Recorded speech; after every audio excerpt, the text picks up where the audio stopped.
last time I played this, it was not day. Last day, it wasn't a day ago, it was 2 days ago, I think. Yeah, okay. Seems about right. Um, Akuid doesn't look like she's going to give up with what? Fine, I will hop into the conversation and forgot. Fine, give them back as soon as you're done looking.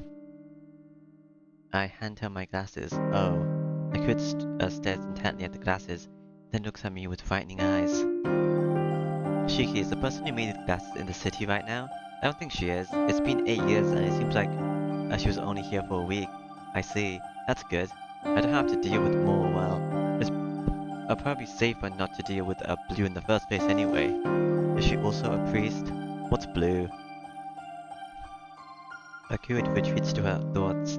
Akuid, you know Sensei, I mean, the person who made these glasses, I know her. A sorceress, she's one of only 4 of a kind. These glasses are truly a masterpiece. Is that so? Even I can't break them.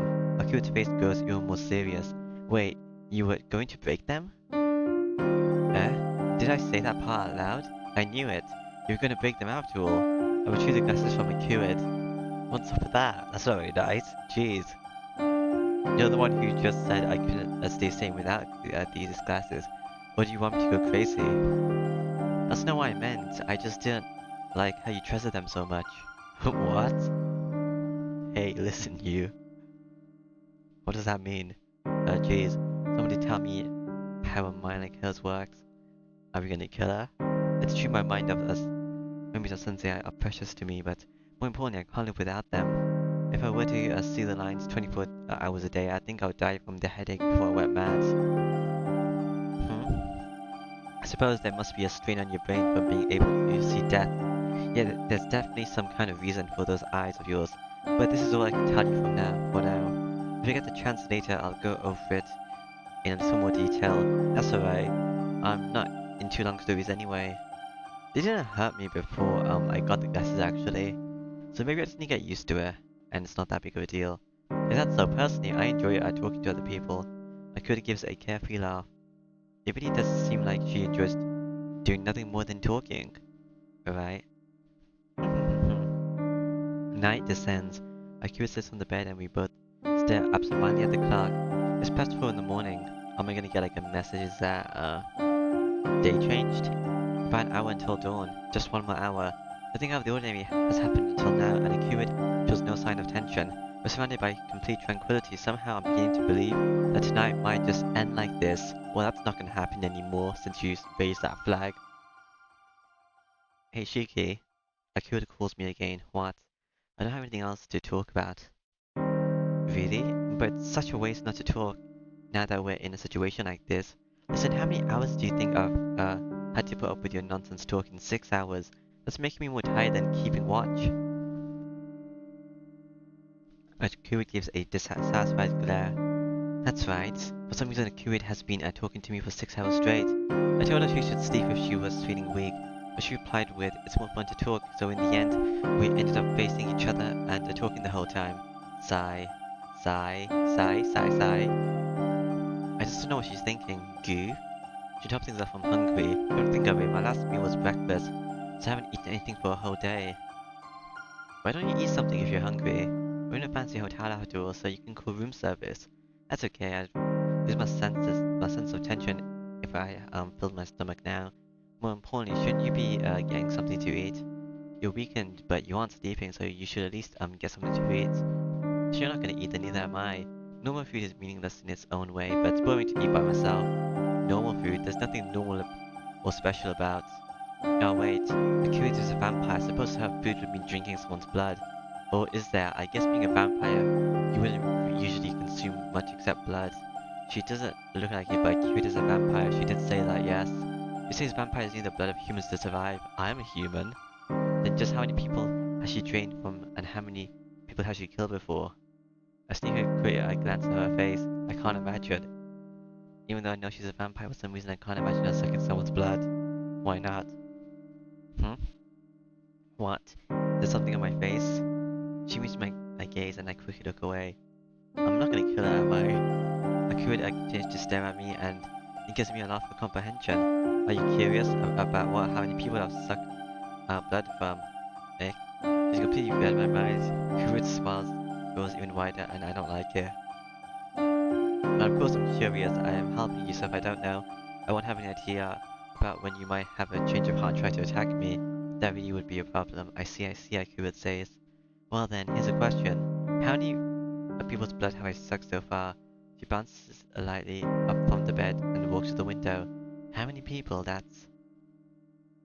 Kuwit gives a cheerful smile and suddenly looks in my direction with an air of delight. Darn it, it's obvious that she tried to provoke me. Fine, I'll answer. Let's see, it has to be in the hundreds. Sorry, you're off. Then in the thousands, is it 0? Nope, that's wrong too. Akira laughs like it's so funny. Sometimes this feels really frustrating. Then I doubt it's the case, but in the tens? That's wrong too. Oh really? Tens, 100,000s. Do you really see me as that sort of person? That would make me indiscriminate. Am I wrong? Vampires are indiscriminate, aren't they? Even humans get hungry merely by being alive. And when it's a matter of life and death, but you wouldn't be a picky eater. That's true, yeah that's true, but I haven't tasted blood these past 800 years, nor have I ever killed an ordinary human. Eh? Wait, is that true? It's the truth. After all, I'm afraid of sucking blood. What does that mean? Huh? Afraid of sucking blood? You gotta be kidding me, right? A vampire is afraid of sucking blood. Why? I suppose I'm a coward, that's why I'm afraid as a vampire. Can I kill you? Akira grumbles as she looks up at the night sky from the window. Wait, I can't kill anyone, I forgot I don't have a knife anymore. That's not good. She stays like that for a long time and continues to look at the sky. Oh, I don't have a knife, aren't I on guard? Maybe I have to pick one up, I'm not sure. Her white back looks vague, hazed over as if she was merely an illusion. I see a failure, I whisper, and I feel relieved. Somehow that makes me happy. Of course it's only natural to be relieved because now I know the person that's standing before me isn't some kind of a vicious evil being. But now if I were to believe what she says, I won't just be killed by her at random. So I'm safe, but I feel like that's not the only reason I'm relieved. Damn it, what's wrong with me? Being relieved over something like this, how can I be happy over something like Akira being a failure? Suddenly I feel a faint dizziness. Shiki? What's wrong? Am I going back into my stabby mode? You're swearing an awful lot. No, it's just this twinge of pain in my head. I realized something with a shock as I replied to Akira. The window behind Akira, beyond the glass, within the city streets, are still sunken in the darkness of night. A blue crow is looking in my direction. I can do no more than stare at its dim figure through the window. Akira turns towards the window too. New Venquez? What? Indeed. I have finally found you, princess of the true ancestors. From somewhere, force of will flows into the room. Akira's eyes are full of enmity. Outside the window, the crow gives a loud, high-pitched scream. This is it. I am heading right right now. The blue crow flies off. Is he saying that to the crow? All that remains is the dark of night and the white moon. So suddenly, boom, with a heavy boom, the room slightly shakes. Everyone was surprised how the entire hotel shook from that impact. What the hell? I get up with the bed. Akira is silent, biting her lip with a vexed expression. Akira, that shaking just now. She doesn't answer. Say something. That wasn't an earthquake, was it? I had to guess. It felt more like someone had driven a large dump truck into the hotel lobby at full speed. It was that kind of impact. Akira, she doesn't answer. If I listen close, I can hear noises from downstairs. Akira's face is grey. She said she was powerless right now. That's probably why she's not saying anything. Only time passes, 2 minutes by 2 minutes. It's been 2 minutes after the impact, but the hotel is awfully quiet. Akira remains silent and still, just biting her lip as if withstanding something. Are you using like a barrier or something? You can see a trail of red blood slowly flowing down from her lip. Akira, is she worried? I don't have a knife still. Frustrated, she remains still, almost as if she's embracing herself bearing with something. She said she wouldn't leave the room. Then what am I here for? I should go check out what's happening outside. I'll stay in the room and keep watch.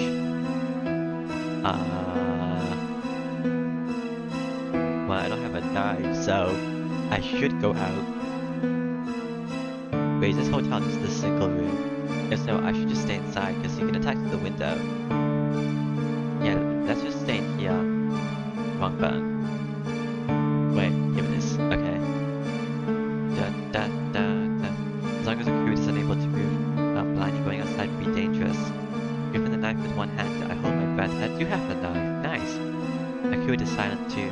She is being careful of what's around her. The floor below is being noisy. Perhaps the shock woke up the guests, and maybe that they're complaining to the hotel people. It's still 4 in the morning, but even so, the noise is as loud as that of a festival. Even that falls silent a few minutes later, the noise disappears, a sickening silence. The lights go out. At the same time, the sound of countless things hitting the floor. Are you prepared, Chiki? Akira whispers in the dark.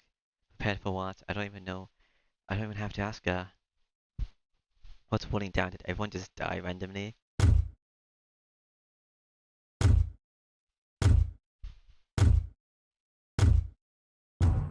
If remaining in here was a mistake, then that question was also a mistake. I turned towards the door at the sound of it breaking. Now, I think remaining in here is the good ending, because you get to have a jump on the person. If we were in the hallway, we would still be in the dark, just in a longer corridor where they can attack from both sides. But he only has one entry point in this one, I'm pretty sure, since he is going through the hotel. As I turn around, bright white teeth fill my vision. Like a giant board capable of consuming me whole, somehow I'm able to calmly tally the jaws of a what? A shank? Fresh blood spills everywhere. What did that say?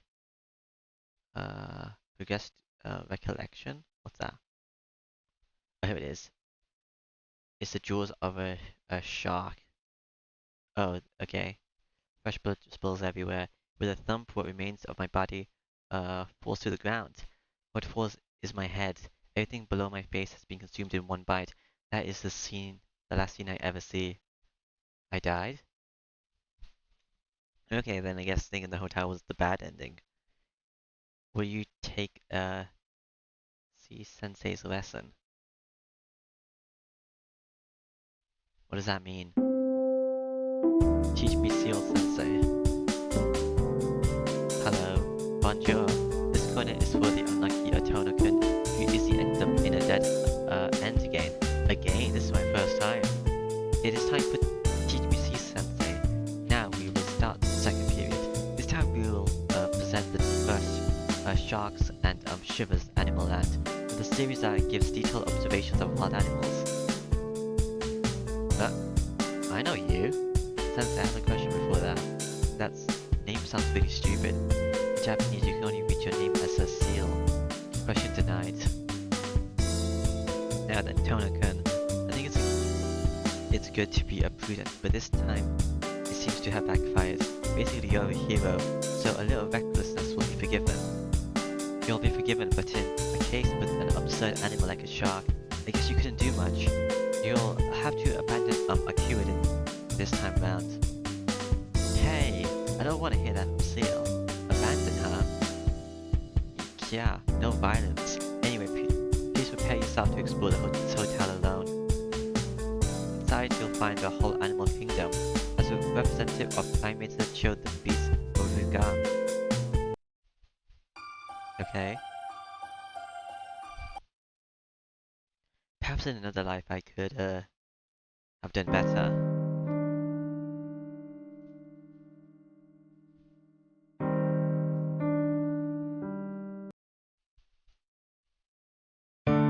Okay, I should go check what's happening outside. Yeah, exactly, alright, I've decided what to do from the very beginning. Taking the knife out of my pocket and walking up to the door. Shiki? I'm gonna check things out. Don't leave this room until I come back. I step out into the hallway, shaking up Kira's look as she wants to say something. No one is in the hallway. I couldn't hear from inside, but the hallway is noisy. Missing all these animals all attacked at once, and that was the issue. We got overwhelmed, and I'm gonna take them off one at a time. It's not that this floor is noisy, rather the noise is coming from beneath my feet. Yeah, I guess my initial assumption that he was only attacking by himself, but he is like a summoner, so has a pretty bad move in retrospect. There is some kind of a ruckus on the floor below. I can hear the noise of many people talking. I suppose the impact just woke the guests and they are complaining to the hotel. It doesn't look strange so far. I walk down the hallway. The noise downstairs is like the same of ocean waves. Speaking of which, since this is I've already run past us, I need to get rid of that. A noisy and yet so very solitary and inactive. My fingers gripping the knife peel now. A chill runs over the back of my neck. There's something near my temple. Pain emerges from the back of my eyes. Enduring it, I walk down the hallway. It hurts. My eyes hurt. My head grows heavy and I feel a drifting sensation like I'm about to collapse right here. Yeah, I know what this is. Without doubt, this is the feeling I get right before I collapse from anima. Ha ha. It hurts, it hurts. Unable to withstand it any longer, I remove my glasses. Black dots. I can see the elevator. A long hallway. It must be more than 10 meters from here to the elevator. And then with a ding-dong, the elevator comes up to the 11th floor. I can see the lines on the elevator door. No, they're too dense. They look almost pitch black. Does that mean there's like a lot of animals? The door opens. The small steel box opens. Inside that box, crammed to the point of overflowing, is human flesh. Inside that steel box called an elevator, the red meat of humans is ground up and pushed in. Inside, two black dogs are ferociously feasting away on something. What? I stop breathing, like my brain, which just froze. My lung stop as well. I can't breathe, but that isn't important. It isn't. My vision turns crimson. With a bubbling sound, blood pours out of the elevator. Amidst the sea of blood, people's arms, feet, bones, brains, fingers, organs, and other parts. The two black dogs are the only form of life. My very instinct refuses to take in this scene. Down the hallway, two black dogs are picking at the human corpses.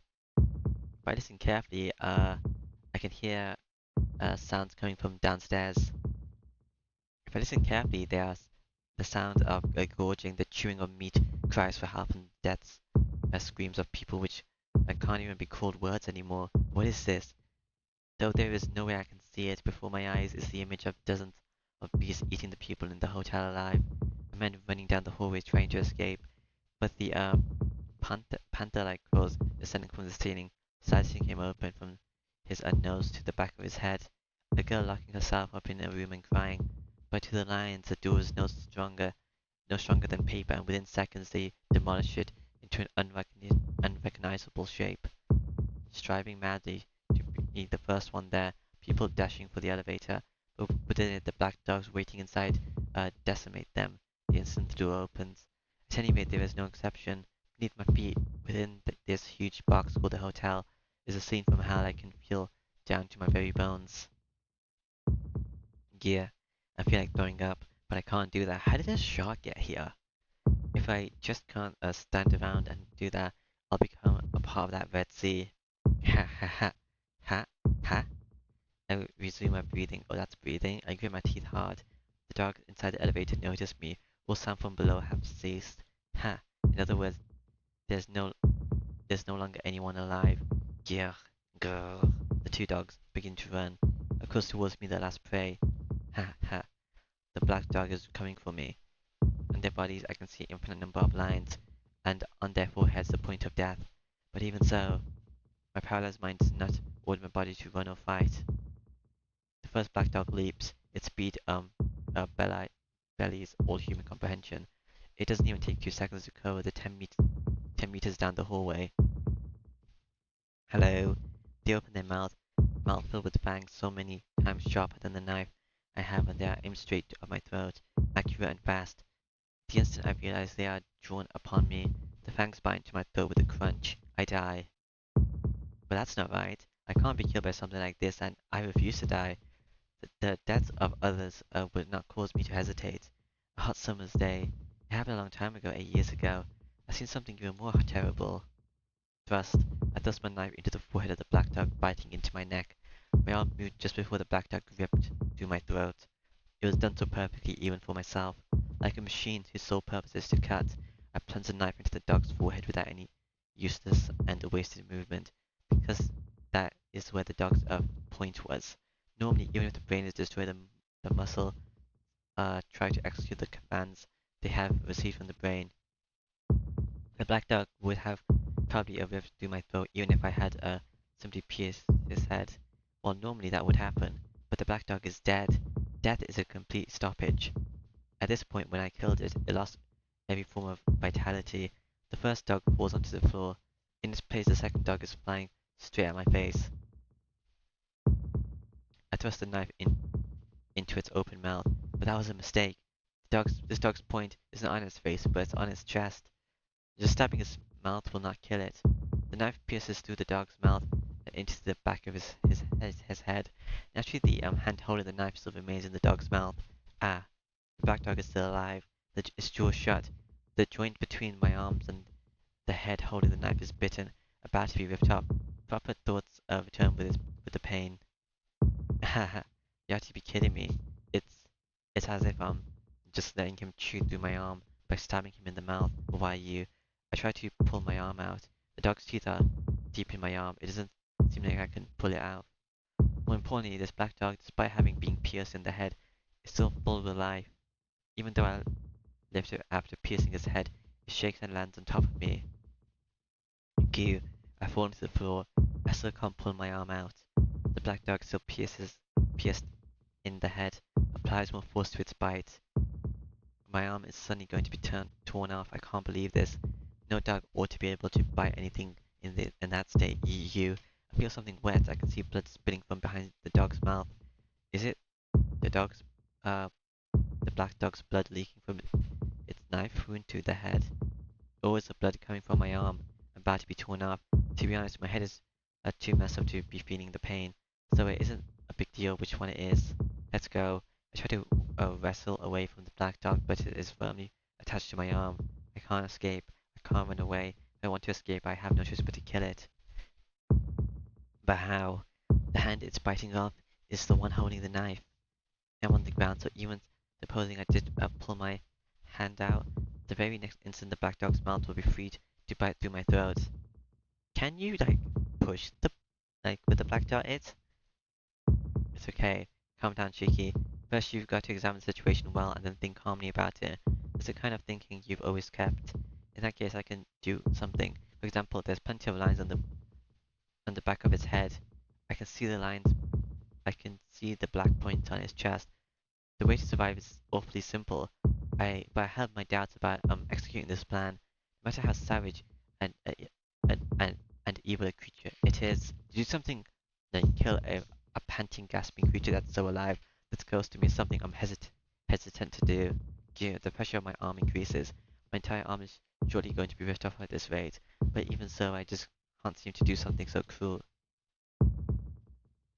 The red blood drips down onto my face. Going down my forehead, it drips into my eyes.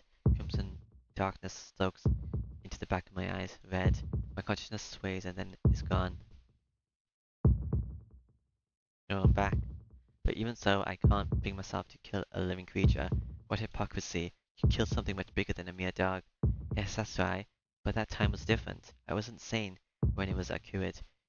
Even when I killed the other black dog just a moment ago, that was unrelated to my will. But right now, this is very much my own will. Didn't Sensei say, Shiki? Use this power according to your own will and no one else's. That's why, as myself right now, I could never take the life for granted. That too is hypocrisy, because long ago you... Ah, that is a nightmare from my childhood. See, what are you waiting for? It's a hot summer day. Kill or be killed. For my eyes, the blood-soaked shadow of a boy. You've already hot, red blood on my hands. Haven't you killed someone once before? Have I? I thought I got hurt then. Ah, I thrust. I don't pull, but rather thrust deep into the black dog's head. I can hear its yelping right in front of me. Are you going through its throat and stabbing its stomach that way? I think the black dog is crying out. With my arm in its mouth, it could not properly cry, but it's crying anyway. I'm sure that's how much it hurts. I don't care. I plunge the knife in deep along with my arm. Without a sound, the blade of the knife punctures out the back of the dog's head. It's as if the dog has grown a horn. Having split the skull, I easily snatch through the skin. Blood and brains spray out the knife, complete spray out as the knife completely emerges from the back of the head. Also, the hand gripping the knife travels completely through. But even so, the black dog is still alive. Then there's only one thing I have to do. I reach out around with my other hand. Peeling the knife from my blood-drenched fingers, I grip the knife with my free hand. Just like that, I thrust into the point on the back of the dog's chest. Oh, the redness is gone. And with that, the black dog dies. The strength drains from his jaw, and I easily pull my arm back out. Oh, it wasn't torn off at all. Look at my blood-covered arm. There's so many teeth marks, but the flesh is almost free of wounds. The blood must have been from the black dog when I impaled it with the head. The pain from when I was bitten was really quite trivial, but my fear must have amplified it many times over. Lying down on the ground, I look up at the ceiling. My head hurts. The world becomes a patchwork, and here and there I can see the black points of death. My body is freezing, but my mind is burning away furiously. Q. Right beside me, I laid the corpses of the two black dogs. Does that mean I didn't take my glasses off in the first thingy? I don't remember. Is that why I died? One of my arms is covered in blood, the other clenches a red knife. I guess it took me a while to kill the second dog. So I guess I needed to have the courage or whatever, the resolve to be able to kill them. Also, there are quite an uncountable number of dead bodies downstairs. Ha ha ha. All I can do is laugh, because this isn't real. There's no way can be real. At what point did I, with my eyes wide open, start seeing a nightmare? Ding dong, eh? A terribly out of place cheerful sound rings out. Damn it, what's with this headache? I stand up, enduring the razor-like pain in my head. Elevator? Sounds like the elevator. Sounds. It seems the sound is the other elevator coming up. The door opens. Inside stands a man wearing a black coat. The headache worsens. Yes, I've seen him before. I'm sure I've seen this man before. Silently, he walks towards me. I ready my knife as I glare at him. But he doesn't react at all as he walks towards me. It's as if he doesn't notice me at all. The distance between us shrinks. Just a little more when there's barely 1 meter between us and the man finally seems to notice me. Those bloodshot eyes. The instant I see those eyes, which no human should possess, I lose all freedom to move my body. I thought I've killed everyone, but it seems like there's still someone left. The man turns and looks at the corpse of the two black dogs. You piece of filth. If you can't even take care of a scrap of meat, you're unworthy to be part of my body. Hmm. The man voices his displeasure as he raises his hand. His coat lifts like a mantle, broken. With a splash, the black dog's remains liquefy and disappear into the man's coat. I can't even scream. Below the man's coat is pure darkness, even without even the traces of an outline. What that exists there is a mud-like darkness this is dangerous. This guy is just too dangerous. My instincts should sound the alarm wildly in my head, but I can't even lift a finger. Do you see any lines on him? The man in the black coat approaches me. It's not good if I just stay here. The unstoppable headache grows in an unbearable level, telling me this place is dangerous. Whatever the means, if I don't get out of here soon, I'm going to lose my life. But it's too late. The man is right before me. Those eyes aren't looking at me at all. Feed. He raises one of his arms. Below it lies a chaotic darkness. From there, something huge appears. Womp. The sound of wind. That which has appeared from below the man's coat is a crocodile's mouth, usually large enough to swallow a man whole. I'm going to die. Right here in an instant, I crunched up like a ball of paper. Just as I was convinced of this, someone pulls me back. Oh, hello. Clump. What? I can't believe it. Instead of me, the jaws of the crocodile clump onto the stomach of a curate who just pulled me out the way. Oh, hello. A curate's face contorts in agony. She draws back before she is completely devoured by the crocodile's maw. Okay. The man silently watches a curate. Curate glares back at him with a pained expression. Her midsection stained in red. I can't believe a vampire named Chaos would play such trivial games. It's like a poorly scripted nightmare. N- Na Navanux. Chaos. Nav. Nakwiswa. Ba ba ba. Whatever, I'm just gonna call you Chaos. I feel the same way. You catch one of these surviving true ancestors. I never dreamed I would be part of such a foolish festival. This is a nightmare for me too. The man named Chaos quietly lowers his arm. The coat returns to its former position, and the crocodile's mouth disappears underneath. The man looks at Akuid. It's as if he's not concerned at all about me, standing behind her with my knife raised. But what is going on? I have heard that the previous executioner could not even scratch you. What kind of mistake is this? Right now your presence is exceedingly weak, even weaker than a mere member of the dead. Were you attacked by the judge before I arrived? Akuid, Bruin stud? Akira says nothing. The man fixes his emotional stare on her.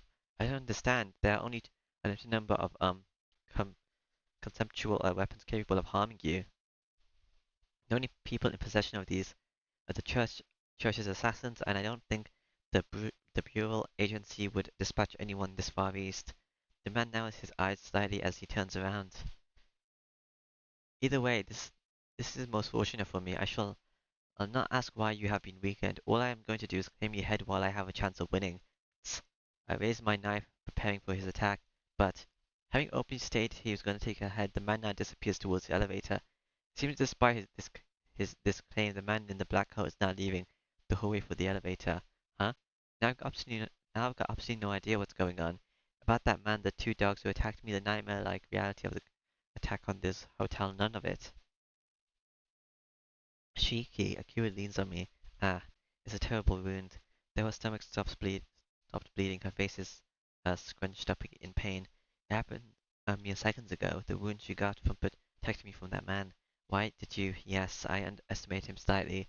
I thought I could help you and then dodge him, but you did really well, Shiki. I guess the wound I got from you wasn't so trifling after all. Akira's face, twisted in pain, turns into a small joking smile. I can't watch her any longer. The wound she got from protecting me, and the reason she got it was because of me too. There was no place for that stupid smile of hers. Akira leans onto me and lightly closes her eyes. Okay. I didn't stab him. Hold on, don't close your eyes, you idiot. Get a hold of yourself. You're a vampire who can't die at night, right? Well, that's true, but it seems like I'm at I'm at my limit. What? Sorry, but could you take me back to my room? Akira's weight falls onto me. Hold on, that's... If she dies, I'll... Hey! I call out to Akira, but who has quietly closed her eyes, and then... Zzz, I can hear her happily breathing in my sleep. I shouldn't have bothered worrying. Akira's only sleeping. Telling me to take her back to her room like that, how selfish of her. It really was selfish of her, but there's no helping it in this situation. Besides, if we were to stay in this hotel any longer, I have the feeling we'd be in a lot of trouble. Mm. Dude, the headache won't stop. I guess I'll have to rest too or I'll faint. Kuret's room. Oh, that place. I've only been there once, but I definitely remember it. In that case, there's no point staying here any longer. Carrying a Kuret, I decided to quickly leave the hotel. Didn't you not stay there because you thought they already figured out where your body was? Whatever. Like the authorities or the other guy? The city is slightly lit up. Fortunately, it's too early in the morning for anyone to be awake, so I get to Aku's room without being seen. I see that's how it is. Then I finally realize why that man left. The streets are beginning to become covered with a faint orange light. I guess dawn is breaking already. Dum ba da bum bum. For the Black Beast too. Hmm. Alright. This seems like an okay time to stop. I guess. I guess.